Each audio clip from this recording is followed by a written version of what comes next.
அல்லாஹ்வுடைய தூதர் சொன்னார்கள், அல்லாஹ்வை நினைவு கூறக்கூடிய சபைக்கு மலக்குகள் வருகிறார்கள். தங்களுடைய ரெக்கைகளால் அவர்களை சூழ்ந்து கொள்கிறார்கள். முதல் வானம் வரை அந்த மலக்குகளுடைய படை சூழ்ந்திருக்கிறது. அல்லாஹ் அந்த மலக்குகளை பார்த்து கேட்பான், என் அடியார்களை எப்படி பெற்றுக் கொள்கிறீர்கள் மலக்குகளே? யா அல்லாஹ், இவர்கள் உன்னை துதிக்கிறார்கள் யா அல்லாஹ், உன்னை மகத்துவப்படுத்துகிறார்கள் யா அல்லாஹ், உன்னை மேன்மைப்படுத்துகிறார்கள் யா அல்லாஹ். அந்த மலக்குகளை பார்த்து அல்லாஹ் கேட்பான், இந்த அடியார்கள் என்னை பார்த்திருக்கிறார்களா மலக்குகளே? மலக்குகள் சொல்வார்கள், யா அல்லாஹ், இந்த அடியார்கள் உன்னை பார்க்கவில்லை யா அல்லாஹ்.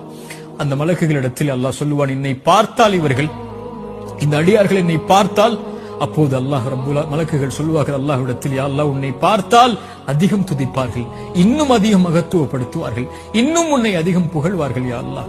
அல்லாஹ் கேட்பான், எதை கேட்கிறார்கள் என்னிடத்தில்? மலக்குகள் சொல்வார்கள், யா அல்லாஹ், சொர்க்கத்தை கேட்கிறார்கள் யா அல்லாஹ், சொர்க்கத்திற்காக அழைக்கிறார்கள் யா அல்லாஹ் உன்னை. அல்லாஹ் சொல்லுவான், சொர்க்கத்தை அவர்கள் பார்த்ததுண்டா? அந்த மலக்குகள் சொல்வார்கள், யா அல்லாஹ், இவர்கள் சொர்க்கத்தை பார்த்ததில்லை.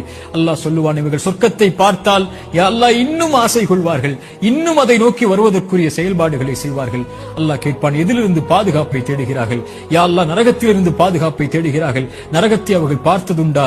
மலக்குகள் சொல்வார்கள், இல்லை என்று அல்லாஹ் கேட்பான், நரகத்தை அவர்கள் பார்த்தால் யா அல்லாஹ், அதில் ஒருபோதும் ஒருவரும் நுழைய ஆசைப்பட மாட்டார்கள், அதிலிருந்து விலகி விரண்டு ஓடி விடுவார்கள் செயல்களை கொண்டு. அல்லாஹ் சொல்லுவான், மலக்குகளே, அல்லாஹ்வை பார்க்கவில்லை, சொர்க்கத்தை பார்க்கவில்லை, நரகத்தை பார்க்கவில்லை, என் மீது என்னை நினைவு கூறக்கூடிய இந்த சபைக்கு ஃபஉஷ்ஹிதுக்கும், நான் உங்களை சாட்சியாக வைத்து சொல்கிறேன், அன்னி கத் கஃபர்து லஹும், அவர்கள் எல்லோர்களையும் நான் மன்னிக்கிறேன் என்று. அல்லாஹு அக்பர்.